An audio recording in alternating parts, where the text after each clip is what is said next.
Hello everyone. सो आज का हमारा टॉपिक है working of PN junction diode in forward biasing. So आज हम पीएन जंक्शन डायोड की वर्किंग पढ़ेंगे फॉरवर्ड बायसिंग में। तो देखिए, सबसे पहले ये है हमारा एक पीएन जंक्शन डायोड। ठीक है, पी टाइप सेमीकंडक्टर्स में जो हमारे मेजॉरिटी चार्ज कैरियर्स हैं वो क्या है, होल्स, और माइनॉरिटी क्या है, इलेक्ट्रॉन्स। उसी तरह एन टाइप सेमीकंडक्टर में मेजॉरिटी चार्ज कैरियर्स क्या है, इलेक्ट्रॉन्स, और माइनॉरिटी क्या है, होल्स। अब देखिए, जो ये डॉटेड लाइन है ये रिप्रेजेंट कर रही है हमारा इनिशियल डिप्लीशन रीजन। ठीक है, जो ये डॉटेड है ये क्या है, हमारा इनिशियल डिप्लीशन रीजन, और जो ये सॉलिड लाइंस है ये रिप्रेजेंट कर रही है हमारा फाइनल डिप्लीशन रीजन। ठीक है, इसमें जो हमारा फाइनल डिप्लीशन रीजन की जो विड्थ है वो डिक्रीज कर गई है। ठीक है, वो हम आगे पढ़ेंगे कैसे की है और क्यों की है। ठीक है, और इस जो डिप्लीशन रीजन के अक्रॉस जो हमारा पोटेंशियल डिफरेंस क्रिएट हुआ है उसको हम रिप्रेजेंट करते हैं वी, यानी कि जो इस के अक्रॉस वोल्टेज डेवलप हुई है उसको हम बोलते हैं बैरियर वोल्टेज। अब देखिए बच्चे, हमें जैसे पीएन जंक्शन डायोड की वर्किंग तो पता है कि जब पीएन जंक्शन डायोड फॉर्म होता है देन पी साइड से जो होल्स हैं वो डिफ्यूज़ करते हैं एन साइड से, और एन साइड्स के जो इलेक्ट्रॉन्स हैं वो डिफ्यूज़ करते हैं पी साइड से। ठीक है, और इनकी डिफ्यूजन की वजह से जो करंट फ्लो करता है, यानी कि मेजॉरिटी चार्ज कैरियर्स की वजह से जो फ्लो करता है करंट, उसको हम बोलते हैं डिफ्यूजन करंट। और जब इलेक्ट्रॉन्स जो है मूव करते हैं एन से पी की तरफ, वो यहाँ पे क्या क्रिएट करते हैं, एक नेगेटिव चार्ज। और जब होल्स मूव करते हैं फ्रॉम पी टू एन, तो यहाँ क्या क्रिएट होता है, पॉजिटिव चार्ज, जिसको हम क्या बोलते हैं, डिप्लीशन रीजन। फिर एक टाइम आता है जब डिफ्यूजन जो है वो रुक जाती है। ठीक है, क्यों रुक जाती है, क्योंकि यहाँ पे एक डिप्लीशन रीजन क्रिएट हो जाती है, एक बैरियर क्रिएट हो जाता है जो इनकी फर्दर मूवमेंट में बैरियर यानी कि हिंड्रेंस जो है पैदा करता है। अब इनको इस डिप्लीशन रीजन को क्रिएट करने के लिए एक्सटर्नल वोल्टेज चाहिए होती है। ठीक है, कितनी वोल्टेज चाहिए होती है, either equal to V B और ग्रेटर देन वी पी। ठीक है, वो तभी इसको क्रॉस कर पाएंगे जब वो इस बैरियर को क्रॉस कर सकते हैं। ठीक है, मतलब डिफ्यूजन आगे तभी होगी जब वो पोटेंशियल बैरियर को जो ये क्रॉस करेंगे, डिप्लीशन रीजन को क्रॉस करेंगे। उसके लिए हमें क्या करना पड़ेगा, इसको वोल्टेज देनी पड़ेगी। कितनी, either equal to V B और ग्रेटर देन वी बी। उसके लिए हम आगे क्या करते हैं, बाइसिंग।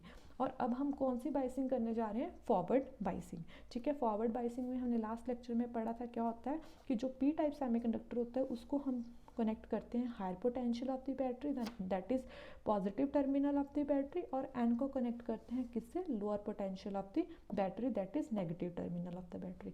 अब देखिए क्या होता है बच्चे, सबसे पहले इसमें जिसकी वर्किंग के टू केसेस हैं। सबसे पहला केस कि अगर हम आप इसको जो वोल्टेज अप्लाई करें अपने डायोड को वो हो लेस देन वी बी। ठीक है, वी बी से कम वोल्टेज अगर हम अप्लाई करें तो क्या होगा कि अगर वोल्टेज कम है तो ये डिप्लीशन रीजन क्रॉस ही नहीं कर पाएंगे। अगर डिप्लीशन रीजन को इसको क्रॉस नहीं कर पाएंगे, डिफ्यूजन नहीं होगी, करंट नहीं फ्लो करेगा, है ना, मेजॉरिटी चार्ज कैरियर्स जो है मूव नहीं कर पाएंगे तो करंट नहीं फ्लो करेगा। और अगर करंट फ्लो नहीं करेगा तो कंडक्शन नहीं होगी। ठीक है, बट इसमें क्या होता है कि हमें पता है कि इसमें माइनॉरिटी चार्ज कैरियर्स कौन से हैं, इलेक्ट्रॉन्स। ठीक है, और इसमें कौन से हैं, होल्स। अब देखो, जो ये पॉजिटिव चार्ज है वो क्या करेगा, इन इलेक्ट्रॉन्स को अपनी तरफ अट्रैक्ट करेगा। उसी तरह जो होल्स हैं वो क्या होंगे, अट्रैक्ट होंगे towards the negative terminal of the battery. तो इनके मूवमेंट की वजह से एक स्मॉल करंट फ्लो होगा। ठीक है, इसमें स्मॉल करंट फ्लो होगा सिर्फ किसकी वजह से, due to the presence of minority charge carriers. ठीक है, अब सेकंड केस है। ठीक है, ये फर्स्ट केस मैंने समझा दिया है। In this case electron and holes from N side and P side are not able to cross the depletion region, therefore no current will flow and hence no conduction will take place. There will be only small amount of current flows due to minority carriers. ठीक है, यहाँ minority थे electrons, वो attract होंगे P side, और यहाँ पे जो होल्स थे वो अट्रैक्ट होंगे negative side of the terminal. ठीक है, अब नेक्स्ट केस है कि अगर हम वोल्टेज अप्लाई करें इक्वल्स टू और ग्रेटर देन वी बी। ठीक है, वी बी के जहाँ तो इक्वल हो जहाँ इससे ग्रेटर हो तो ही जो ये चार्ज कैरियर्स हैं ये डिप्लीशन रीजन को क्रॉस कर पाएंगे। ठीक है ना, वो तो कॉमन सी बात है। ठीक है, तो अब देखिए क्या होगा कि जब बच्चे हमने इसको वोल्टेज अप्लाई करी, ठीक है, इक्वल्स टू और ग्रेटर देन वी बी, तो अब क्या होगा कि ये रिपल्शन होगी। यहाँ पे जो पॉजिटिव टर्मिनल है वो रिपेल करेगा होल्स को, उसी तरह जो नेगेटिव टर्मिनल है वो रिपेल करेगा किसको, इलेक्ट्रॉन्स को। ठीक है, सेम चार्जेस में क्या होती है, रिपल्शन होती है। अब जब ये रिपल्शन होगी, ठीक है, तो ये दोनों जो होल्स हैं पी साइड से वो क्या करेंगे, प्रेशर क्रिएट करेंगे डिप्लीशन रीजन पे। उसी तरह जो होल्स हैं इलेक्ट्रॉन्स हैं वो भी क्या करेंगे, प्रेशर क्रिएट करेंगे इस डिप्लीशन रीजन पे। ठीक है, ये डॉटेड वाली जो हमारी इनिशियल डिप्लीशन रीजन थी, इस पे जब प्रेशर क्रिएट होगा तो इसकी जो विड्थ है वो क्या हो जाएगी, डिक्रीज होके इतनी रह जाएगी।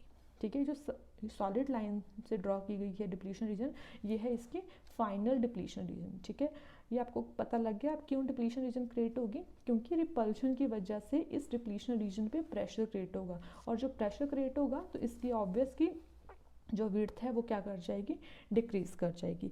अब क्या होगा बच्चे, जो ये होल्स हैं ये डिप्लीशन रीजन को क्रॉस करते हुए एन में एंटर कर जाएंगे। उसी तरह जो एन साइड के इलेक्ट्रॉन्स हैं वो डिप्लीशन रीजन को क्रॉस करते हुए पी साइड में जो है एंटर कर जाएंगे। ठीक है, अब क्या होगा कि यहाँ पे इलेक्ट्रॉन्स और होल्स कंबाइन होंगे। ठीक है, मूवमेंट स्टार्ट होगी मेजॉरिटी चार्ज कैरियर्स की, जिसकी वजह से करंट फ्लो करना शुरू हो जाएगा। तो आगे देखिए क्या होता है कि यहाँ पे इलेक्ट्रॉन और होल्स जो है कंबाइन करने लग जाते हैं। कॉम्बिनेशन भी होता है और साथ साथ में कोवलेंट बॉन्ड्स भी टूटते हैं। ठीक है, क्योंकि हम वोल्टेज तो अप्लाई करते जा रहे हैं, पहले वो कंबाइन करेंगे और जैसे जैसे वोल्टेज इंक्रीज करेगी तो मतलब टेम्परेचर इंक्रीज करेगा तो कोवलेंट बॉन्ड्स भी टूटेंगे। ठीक है, जब कोवलेंट बॉन्ड्स टूटते हैं, ठीक है, सपोज यहाँ पे कोवलेंट बॉन्ड टूटा इलेक्ट्रॉन होल पेयर का, जो इलेक्ट्रॉन है वो तो इसकी तरफ अट्रैक्ट करेगा ना, वो तो पीएन जंक्शन की तरफ मूव कर जाएगा, पी की तरफ मूव करेगा। बट जो यहाँ पे होल फ्री होगा वो क्या करेगा, negative terminal of the battery जो है चला जाएगा। उसी तरह अगर यहाँ पे इलेक्ट्रॉन होल पेयर ब्रेक हुआ, होल तो यही रहेगा, ठीक है ना, बट जो इलेक्ट्रॉन है वो क्या करेगा, positive terminal of the battery जो है अट्रैक्ट करेगा। तो इस तरह से जो है इलेक्ट्रॉन एंड होल्स की मूवमेंट स्टार्ट हो जाती है और कंडक्शन होती है। बात समझ लगी, क्लियर। और जो आपका पीएन जंक्शन डायोड है, इसमें जो इन इलेक्ट्रॉन एंड होल्स की वजह से जो करंट फ्लो करता है उसको हम बोलते हैं फॉरवर्ड करंट, क्लियर। और इसमें जो रेजिस्टेंस है वो बहुत ज़्यादा कम होती है क्योंकि डिप्लीशन रीजन जो है कम हो जाता है। ठीक है ना, डिप्लीशन रीजन की जो विड्थ कम होगी तो वो ऑब्वियस से रेजिस्टेंस कम हो जाएगी। ठीक है, तो जिसकी वजह से वो ईजिली जो है इसको क्रॉस कर पाते हैं डिप्लीशन रीजन को। ठीक है, तो इसमें जो करंट फ्लो करता है due to the flow of majority charge carriers उसको हम बोलते हैं फॉरवर्ड करंट। आई होप आपको ये सारा लेक्चर क्लियर हो गया होगा।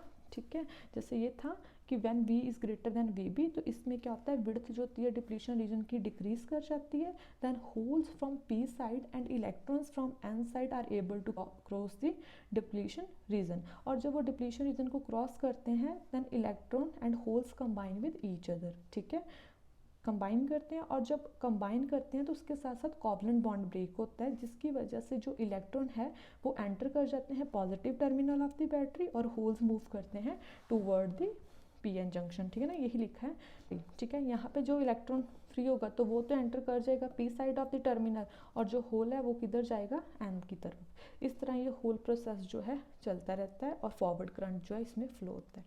सो आई होप आपको ये लेक्चर क्लियर हो गया होगा। Thank you so much for watching.